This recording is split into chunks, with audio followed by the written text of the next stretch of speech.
need to discuss something which is unusual. I have read it in one article. There is a question: how important is consolidated cash flow statement? Yes, you must know the basics of cash flow as well, because if it comes, normally 25 marks is not expected. Even in the question number 1, consolidation comes of 16 to 15 marks, right? But still, if you plan to leave something, it's better at least overview it to reduce the risk, right? I know for students cash flow is a bit technical area, but nowadays they don't ask full statement. If you see last 4 years SBR past paper, see the previous past papers were P2 past papers, the latest are SBR past papers. So if you see the latest SBR level past papers, they normally ask you to discuss the statement, the logics of statement of cash flows. Why is like this? Okay, now the topic is, this is a unusual topic of IFRS 16. I was reading an article and I even made a short video. On this topic, variable lease payment, but that's it. That video is in Urdu Hindi language. It's on my YouTube channel. I made a 5-minute or 6-minute video for this, right? But as this is a relevant topic for you, so let's discuss this, a very short issue. Treatment of variable lease payments. Listen, first of all, in lessee books now, after the introduction of IFRS 16, major leases are finance lease. Operating leases are almost sidelined, right? Only there are 2 cases in which you can do operating lease accounting. One is for the lease with lease term less than 12 months, and second is for low value asset. And in low value asset still you have option. You have to do election. And you have to inform auditor that you want to apply low value asset exemption of operating lease. Otherwise, all leases are in lessee books, all leases are finance lease. In finance lease, even the property leases, even historically, when you used to take properties on rent for 3 to 4 years, it was all operating lease. But now such property leases are that historic rental leases are now finance lease as well. Okay, so now in finance lease, on day 1 you make the entry ROU debit and lease obligation credit, and you calculate the you do it using present value of unpaid lease rentals or present value of minimum lease payments, which includes rentals, guaranteed residual value, sometime termination clause. If it is probable, termination clause penalties you sometime include, right? Sometime there is some bargain purchase option for which you have to make payment in the end. So you include all these payments in the calculation of initial recognition, present value of lease payments, right? Now, but these payments normally, which I have discussed, they are all fixed payments. Sometimes nowadays in the agreement of lease, there are some variable payments. For example, I am giving my shop on rent to somebody, and I'm asking some fixed rent. As a landlord, I'm asking some fixed rent, and some rent I'm asking that give me 2% of your sales, 5% of your sales revenue. I'm asking the tenant that give me some fixed rental as well as give me some 2% or 5% of your sales. Now this 2% or 5% of sales is totally a variable payment. Okay, right? So if there are some such variable payments, what is the treatment according to IFRS 16? Okay, so now look at here. Now how to account for variable lease payment according to IFRS 16? IFRS 16 has divided this topic in 2 heads. IFRS 16 has divided this topic in 2 heads. This is the first head and this is the second head. Now listen very carefully. First of all, we need to ask a question. Do these variable lease payments follow any index? Do these variable lease payments follow any index? Like, for example, they are linked with inflation. Inflation is index based. They are linked with CPI, consumer price index, or your payment will be increased with interest rate. For example, your landlord has told you that we'll increase your rent after 2 years according to that inflation, or according to that future inflation rate. After 2 years, whatever will be the inflation rate, we'll increase it accordingly, right? Or they have said we will increase according to the market interest rate, according to the market interest rates. Okay, so these things follow certain index. Okay, this is the first area. And there are some agreement with they don't follow any index. For example, percentage of sales. Landlord is saying to tenant that I will take fixed rent as well as 3% of your sales. Or one more example, or according to the usage, example of photocopying machine.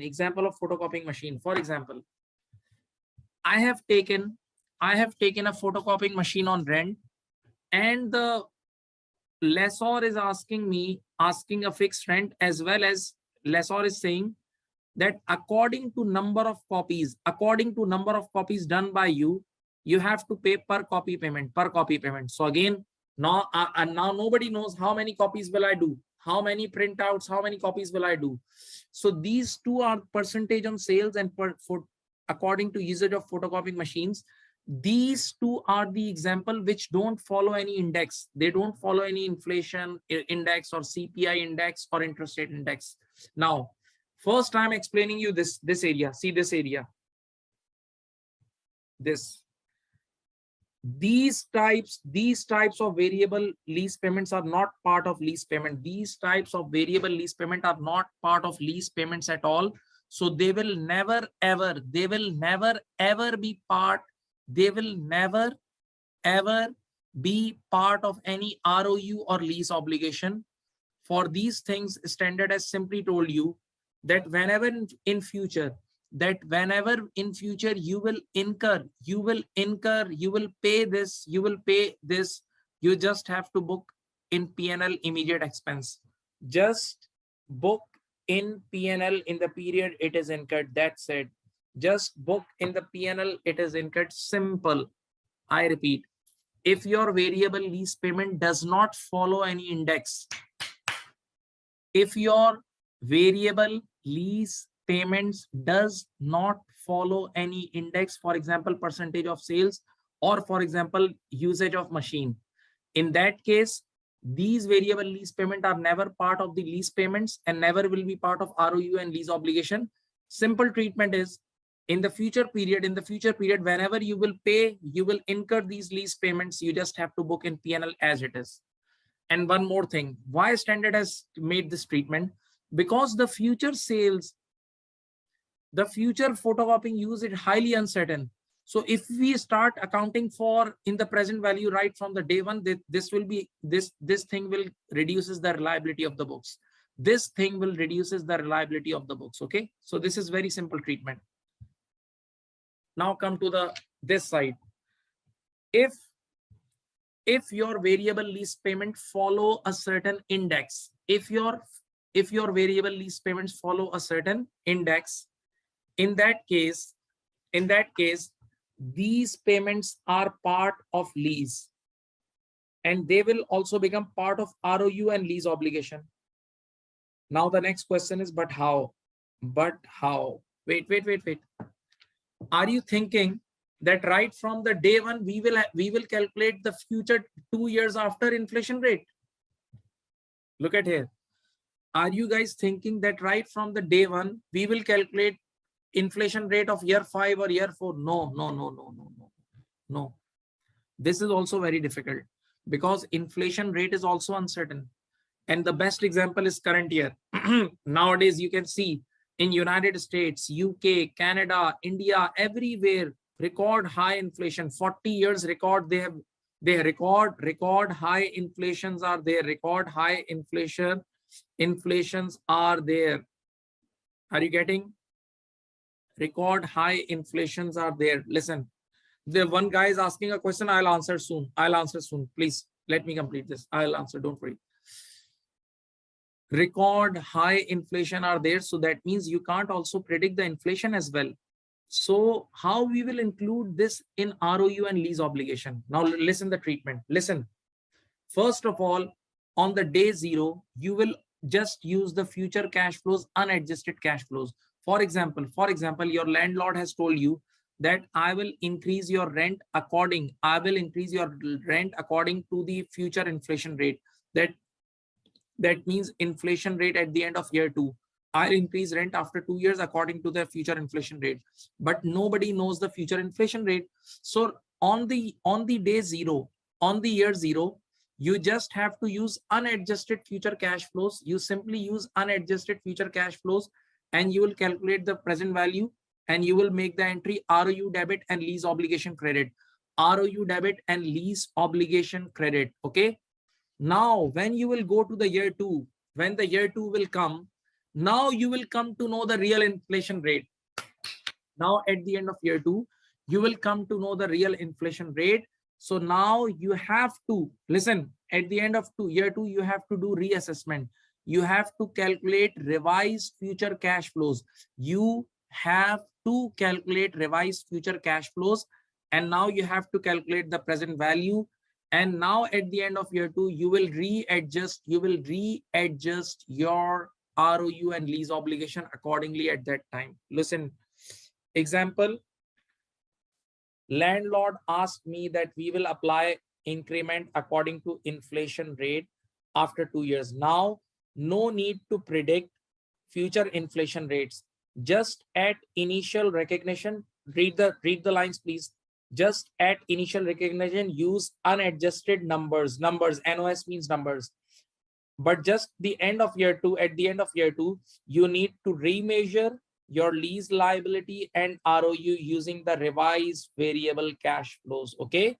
So in this case as well, right from the day one, you can't, or you are not allowed to incorporate the future lease payments depending on the inflation rates or index rates. Okay.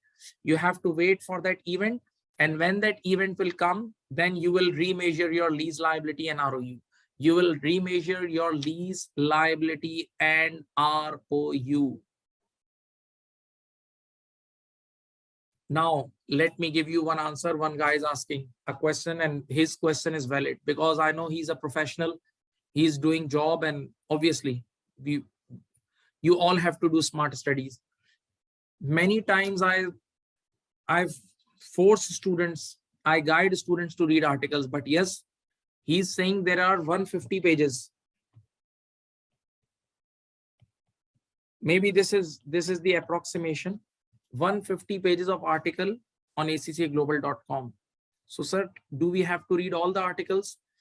If you are a full-time student, yes, you can read, try to read, or do read important articles only. Now, there are some articles which are related to accounting standards. Very simple. There are some articles in which only it's about copy paste of accounting standard. Listen to me.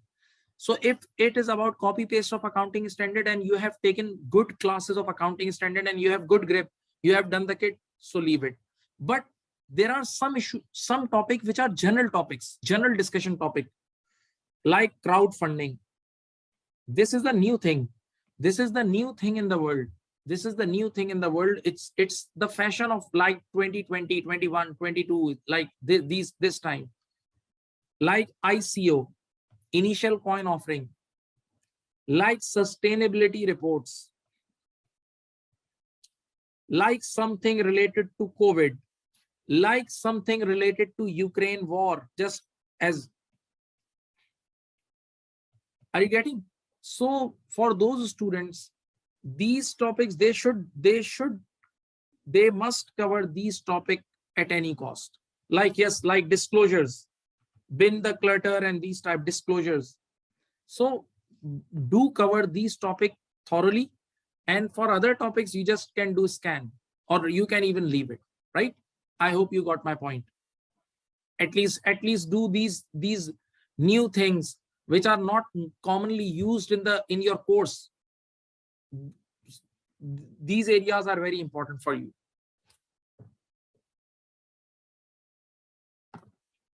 Did you get the answer?